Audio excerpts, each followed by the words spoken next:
Welcome to Z's Daily Acceptance. I'm Z and I'm a junkie. This is my journey in recovery, number 8. They're in order for a reason. I'm numbering. This is number 8. I'm going through this filming that I'm doing on my journey in recovery is just that, my journey in recovery regarding the steps, the actual application of the steps, and the lifestyle that I'm experiencing up out of them.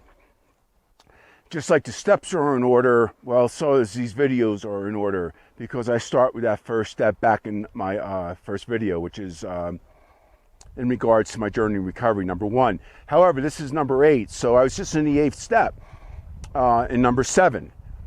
And 8 steps principle is about brotherly love. I got into the list, the willingness to make the list, and how simple I thought that was. It wasn't so simple. Anyways, that's in the 8th step. So I have my list. I talked all about that in the 8th step. I don't want to be repetitive or redundant and get into that on this one. It was very important, though, to understand the things that I went through, and I don't think I'm the only addict junkie going through things like that on that 8th step. So the brotherly love of the 8th step. So in this 9th step, I got to bring the honesty, the acceptance, and the surrender. Got into those principles prior, okay? Of the first step, the open-mindedness, the willingness, and the hope of the second, the faith, trust, and commitment of the third, okay? The courage of the fourth, the perseverance of the fifth, the tenacity and the tolerance of the sixth, and the humility of the seventh, and the brotherly love of the 8th. And you bring all those now, because I've had actual application in those, okay? I'm going back years now, okay? I had an actual application in those, okay? And I experienced at that time a little bit, a taste, maybe some lifestyle. And I need to bring all those principles into 9th step, because look, if I'm not spiritually fit in a step 1, say, let's take a step 1. Why am I going on to step 2 for? It's the actual application of spiritual principles. So how do I know if I'm spiritually fit? Well, 1, I've done all the reading and all the reading on that step that my fellowship had to offer. Okay, because I don't care what your A is. Sex, drugs, alcohol, codependent relationships, gambling, work, da-da-da-da-da. There's an A for everything. Okay, they're all 12-step programs. The program's the 12 steps. I don't care what A you're in. So how do I know if I'm spiritually fit? Well, I did all the reading that my fellowship has on that step. Well, if you don't have any, once again, I got to mention this. If there's no reading or questions to answer in your fellowship, you might want to get together with your fellowship and try to get a group conscience on that. So the reading, all the questions, my fellowship has anywhere between 80 and over 100 questions on each step. Freeing, those questions are to free myself and get clarity from the confusion and the fantasy I've been living in all my life. Very important. So then I share those answers that I answered those questions to with my sponsor, and I start understanding those principles within each step and getting some actual application in it, and maybe a taste of lifestyle before I move on to the next. So we're in the 9th step. So I'm bringing all those principles into 9th step. 9th step is to make amends. Now you got your list from the 8th. Making amends, unless it's going to injure them or others. Okay, so making amends. Okay, unless it's going to injure them or others. Okay, and this is real crucial to have a sponsor. Okay, I'll get in that second. Okay, so I'm bringing in all those past principles. Forgiveness / boundaries is the principles that lie within the 9th step. Hardly is there ever a forgiveness. I'm not going to blanket anything. You can't blanket anything. If I blanket anything, it's going to come back to bite me in the rear before I'm done blanking it. 90+% of the times, I cannot forgive either myself or others without needing a boundary put up in place, okay, alongside that forgiveness, period. It could be a little boundary, or it might be a boundary of complete abstinence, everything in between. I am so much more apt to forgive these days because I know there's a boundary being set, and the guy let me understand, it's let me know one thing. Z, when you set a boundary, okay, after you forgave, always know it's going to be crossed. As long as you're not the one crossing it, Okay? Now this is really crucial because we're willing to make amends to all the people, places, and things that we had on that list on that 8th step, unless it was to injure them or others. Well, you got to watch out. Who are they talking about the other? I'm the other. Okay? There was a codependent relationship that I got out of. Okay? That was in that 8th step. Thank God that I was too close to. See, a lot of these men's had to do with family, things I was way too close to.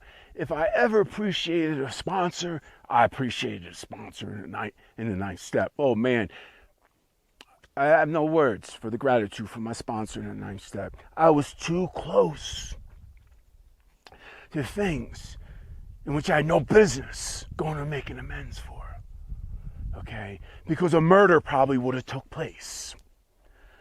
Okay, a murder probably would have took place. That's my story.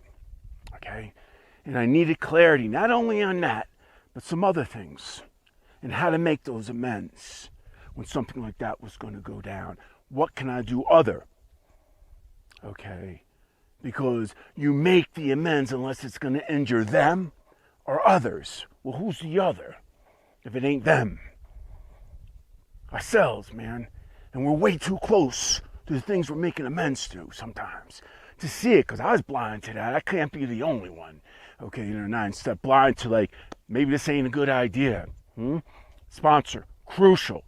Okay, so that forgiveness. Okay, that forgiveness. Why am I needing that forgiveness and setting up boundaries? Because the past has a hold on me. It's got a death grip on me. As long as it's got a hold on me, I'm in the past. And the addiction knows by way of choice I make my own or not. Okay, when I'm in the past and I'm living there, I understand and reflect. But when I'm living there, okay, I made it my own. And it knows it's impossible to have any conscious contact with the God of my understanding if I'm in the past. It's impossible. And it's gonna be very short until I pick up my set. Because there's no living when I'm just talking about. That's surviving the shredding. Surviving the shredding. Okay? Because that's all it does when I was in the past and living there. It was shredding my insides up to the point where it crippled me. Where I needed to set my arm. You know? That was my solution to deal with my past and my present in active use. And then I would future trip. That would cripple me too, just as worse the past. I had no ability to be in the present. If I mentioned I had ability to be in the present active use, strike that, sorry. I was either future tripping or in the past that was crippling me. Just as much as that future tripping was, so it's impossible. Impossible to have any conscious contact with the God of my understanding in the past or in the future, and the addiction by way of choice or own. When I'm in the future trip, and I understand to reflect. When I'm living there in the future or in the past, it's a matter of time before I relapse. Strike that. It's a matter of time before the end of the relapse happens, because I'm relapsing already. The end of the relapse is to set my arm. That's my solution at the end, to deal with the relapse that I'm in. Don't ever mistake the solution for the addiction. Drugs, alcohol, sex, gambling, work, codependent relationships. Whoa, codependent relationships. Okay, those are solutions to deal with the onslaught of the addiction by way of choice we make our own or not. Okay, because the addiction doesn't give a rat's behind about what solution we are using to survive its onslaught, because it needs life force. It don't need drugs. It don't need drugs. It's a solution. Don't ever mess the solution up for the addiction. It banks on that confusion. It banks on us to continue in that confusion and that fantasy and continue to pay a serious high price for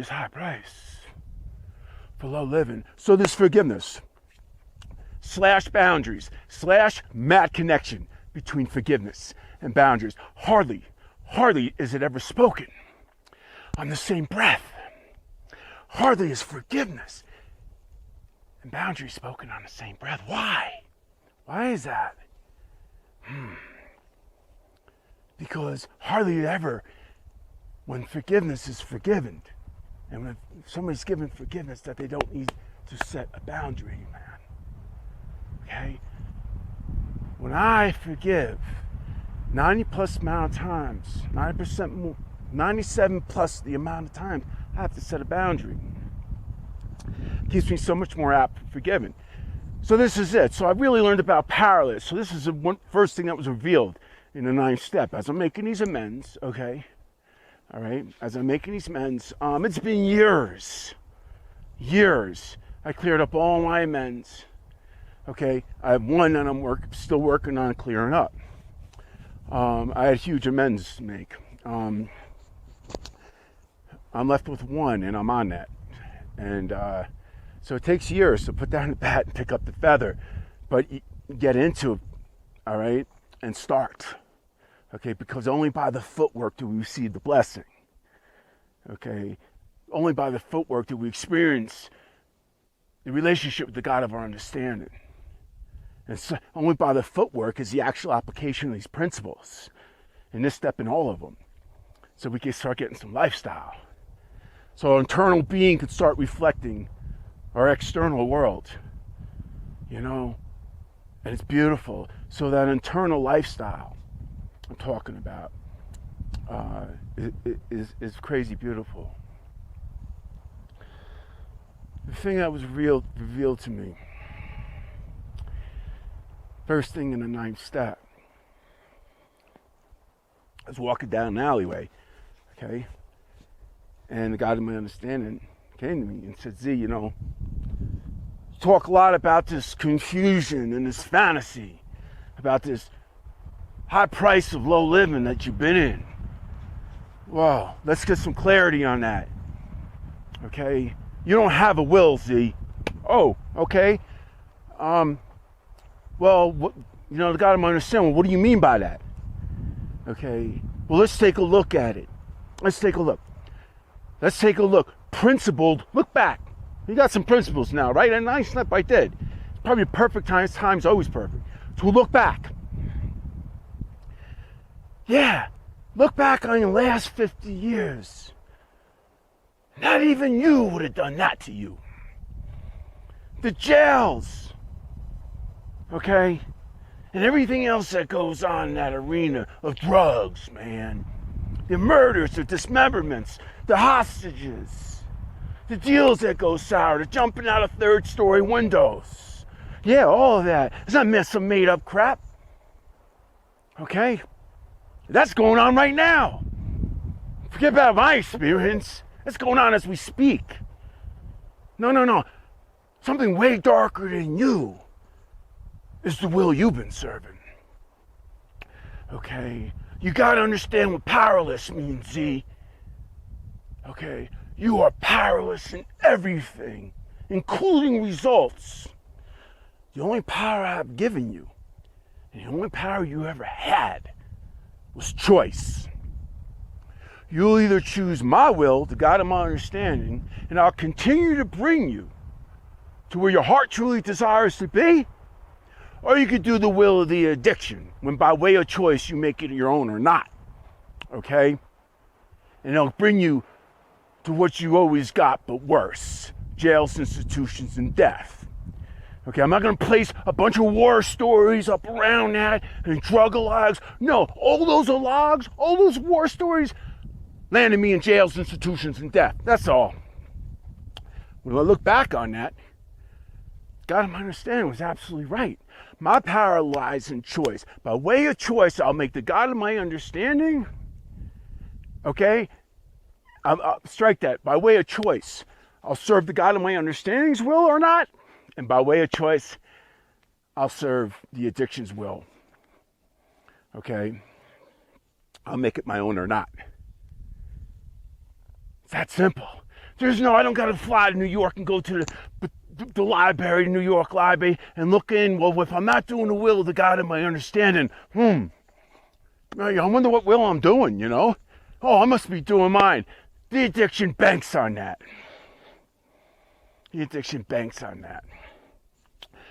Okay, that banks on that confusion, that fantasy which we end up again paying a high price for low living. Because when I'm not doing the will of the God of my understanding, okay, when I'm not doing the will of the God of my understanding, by default, I'm doing the will of the addiction. I'm going to get what I always got, but worse. And what's going to be experienced before I get what I always got, but worse, those jails, institutions, and death, is that high price for low living. And then here comes the jails, institutions, and death. So the forgiveness, putting down the bat and pick up the feather, and the forgiveness that needs to go on inside my own internal being, the mending of the mending of my relationship to the God of my understanding needs to take place before I can start mending other relationships. It's crucial. It's crucial. That's the 9th step. Amends, it's a mending process with me and the God of my understanding, so I could then make amends. I ain't got no business making amends to anybody if I haven't mended the relationship with the God of my understanding, because it's going to be like this. Yeah, man, I'm sorry. Yeah, sorry, you know. Sorry, man, sorry. Yeah, sorry, yeah, sorry, yeah. Yeah, that's not amends. Amends is a 180 in behavioral change. That's amends. There's no truer amends than that. The 180 profound behavioral change is the 180 from serving the will of the addiction by way of choice I make my own or not, and making that 180 serve the will of the God of my understanding. When by way of choice I make it my own or not. When I'm not doing the will of the God of my understanding, by default, I'm in the will of the addiction. I'm going to get what I always got, but worse. That's powerlessness. Don't be confused about that. That's powerlessness. Our power lies in choice. We don't have to figure out what we're going to be serving in that choice. Will you be the God of our understanding and His will, or the will of the addiction? And both of them we make by way of choice, our own or not. Very clear. So the mending of the relationship between me and the God of my understanding in the prior steps, okay, and even in this 9th one, gives me the ability to make a true amends to the people, places, and things. Not some sorry, I'm sorry. Behavioral change in what I'm saying I'm sorry for. Okay? Behavioral 180 in what I'm saying I'm sorry for. That's the amends. A 180 in behavior. And what I'm saying I'm sorry for. What I'm making amends for. Making a 180 in behavior. Yeah.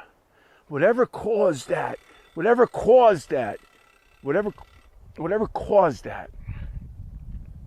okay, that I need to go make amends for that now. I need to have a 180 change of behavior. Because if I don't, it's nonsense. You might as well just say, I'm sorry, man. You know, sorry. Yeah. Those sorries were so hollow and empty and carry nothing other than placate somebody. Yeah. What I'm making amends for. Forgiveness for me and others. I got to have a 180 change of behavior. Else there ain't no amends being made. Listen, have a good day, man. All right, God bless.